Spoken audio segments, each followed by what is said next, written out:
अति प्राचीन काल की बात है। एक बार पांडु पुत्र अर्जुन तप के लिए नीलगिरी पर्वत पर गए थे। इधर पांडवों पर अनेक मुसीबतें पहले से थी और अब अर्जुन भी तप के लिए चले गए थे। इससे शोक विह्वल होकर द्रौपदी ने श्री कृष्ण की आराधना करी। श्री कृष्ण ने उपस्थित होकर पूछा, बहन तुम्हें क्या कष्ट है? द्रौपदी ने हाथ जोड़ के कहा, हे प्रभु आप तो अंतर्यामी हैं, मेरे कष्टों से मुक्ति मिल सके। श्री कृष्ण मुस्कुराते हुए बोले, द्रौपदी तुम्हारा प्रश्न अति उत्तम है। यही प्रश्न एक बार माता पार्वती ने भगवान शिव से किया था। तब शिव जी ने उन्हें करवा चौथ के व्रत का विधान बताया था। द्रौपदी ने कहा, हे प्रभु फिर तो आप भी मुझे करवा चौथ के व्रत की जानकारी प्रदान करिए और इस कथा को कहिए। तब श्री कृष्ण ने कहा, सुख और दुख तो संसार में अटल नियम है और प्रत्येक प्राणी इसमें सदा लिप्त रहता है। दुख के बाद सुख और सुख के बाद दुख तो निरंतर चलते हैं, इसलिए मनुष्य को निराश नहीं होना चाहिए। मन में सदैव उत्साह बनाए रखना चाहिए। लेकिन कुछ ऐसे उपाय हैं जिनको करने से दुख समाप्त होने लगते हैं और सुखों की प्राप्ति होने लगती है।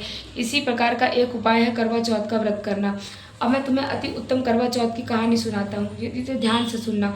प्राचीन काल में गुड़ी विद्वान धर्मपरायण एक ब्राह्मण रहता था। उसके 4 पुत्र और एक गुणवती नामक पुत्री थी। पुत्री ने विवाहित होकर चतुर्थी का व्रत किया, किंतु चंद्रोदय से पूर्व उसने सुबह से व्याकुल हो गए। स्नेही दयालु भाइयों ने छत से पीपल की आड़ में कृत्रिम चंद्रमा बना के दिखा दिया। लड़की ने उसी चंद्रमा को असली चंद्रमा समझा और अर्घ्य दे दिया, फिर भोजन कर लिया। उस लड़की ने भोजन करते ही पति के हृदय की गति बंद हो गई। इससे दुखी होकर उसने अन्न और जल त्याग दिया। उसी रात्रि में इंद्राणी भू विचरण करने आई। ब्राह्मण पुत्री ने उससे अपने दुख का कारण पूछा। इंद्राणी ने बताया कि तुम्हारे करवा चौथ के व्रत में चंद्र दर्शन से पूर्व ही भोजन कर लेने के कारण तुम्हें कष्ट मिला है। तब लड़की ने अंजलि बांध के विनय पूर्वक पूछा, हे माता इससे मुक्त होने का उपाय बताओ। तो इंद्राणी ने कहा, यदि तुम विधि पूर्वक अगली करवा चौथ का व्रत करोगे तो तुम्हारा पति पुनर्जीवित हो जाएगा। कन्या से ऐसा करने का वचन दिया, उसका पति पुनर्जीवित हो गया। इस पर कन्या ने प्रत्येक वर्ष प्रत्येक चतुर्थी का व्रत किया और अखंड सौभाग्य प्राप्त किया। इस प्रकार कथा को करोगी तो तुम्हें अर्जुन से मिलन होगा और तुम्हारे सभी संकट दूर होंगे। ये सुनकर द्रौपदी ने भी ये व्रत किया और इस प्रभाव से अर्जुन के भी और पांडवों के सभी कष्ट दूर होकर वो सभी क्षेत्रों में विजयी हुए। जय करवा चौथ। तीसरी कहानी। एक ब्राह्मण परिवार में 7 बहुएं थी। 6 बहुओं के मायके से बहुत अधिक अमीर थे।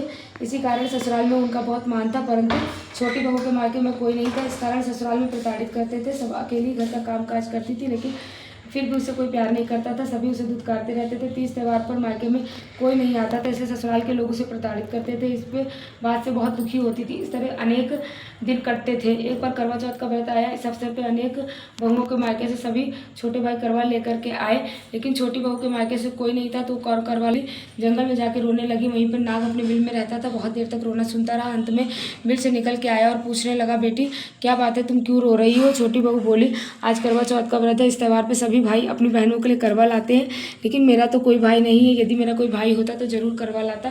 नाग को उस पर दया आ गई। नाग ने कहा, बेटी तुम अपने घर जाओ, मैं अभी करवा लेके आता हूँ। तब सुनकर छोटी बहू अपने घर आ गई।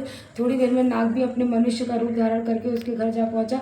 फिर सास ने कहा, हे माता जी, मैं छोटी बहू का दूर का भाई हूँ। मैं बहुत वर्षों बाद वापस आया हूँ, इसलिए अब अपनी बहन से मिलने आया हूँ। इतना कहकर छोटी बहू को करवा दिया और सास ससुर और अन्य लोगों को विभिन्न प्रकार के उपहार दिए। इतना अधिक सामान देकर सभी लोग चकित रह गए। सास भी अधिक प्रसन्न हो गई। सब नाग ने सास से कहा, माता जी मैं अपनी बहन को कुछ देर के लिए घर ले जा रहा हूँ और वो कुछ दिन रहेगी और फिर आ जाएगी। तो सास ने प्रसन्न होकर के मन से छोटी को जाने दिया।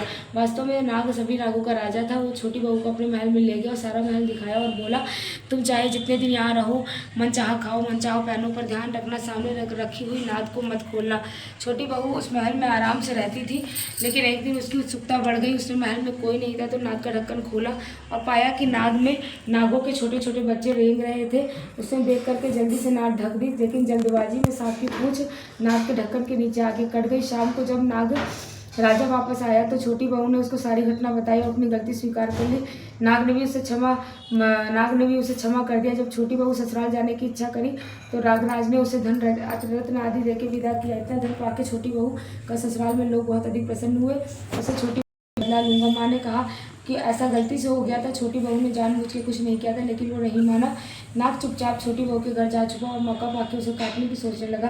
तभी वहाँ पे छोटी बहू और उसकी सास आई, आपस में बात कर रही थी। उसने पूछा, बहू तुझे सबसे प्यारा कौन है? तो छोटी बहू कहने लगी, मुझे बंडा भैया सबसे प्यारे हैं। बंडा भैया ने जब ये बात सुनी तो मन में सोचने लगी, जो बहन मुझसे इतना अधिक प्यार करती है मैं उसे ही काटने आया हूँ, बड़ी गलती करने वाला था। अच्छा हुआ भगवान ने मुझे पाप करने से बचा लिया। ये सोच के अपने घर को वापस चला गया। जब वापस अपने घर पहुंचा तो माँ ने पूछा तू अपना बदला लिया है? बंडा ने कहा माँ बहन से कैसा बदला, वो मुझे बहुत प्यार से स्मरण करती है। इस प्रकार बंडा, नाग और छोटी बहू भाई बहन बन गए। तब से बंडा प्रत्येक वर्ष करवा चौथ के दिन अपने बहन के लिए करवा लेके जाता। बहन बड़ी प्रसन्नतापूर्वक करवा चौथ का व्रत करती।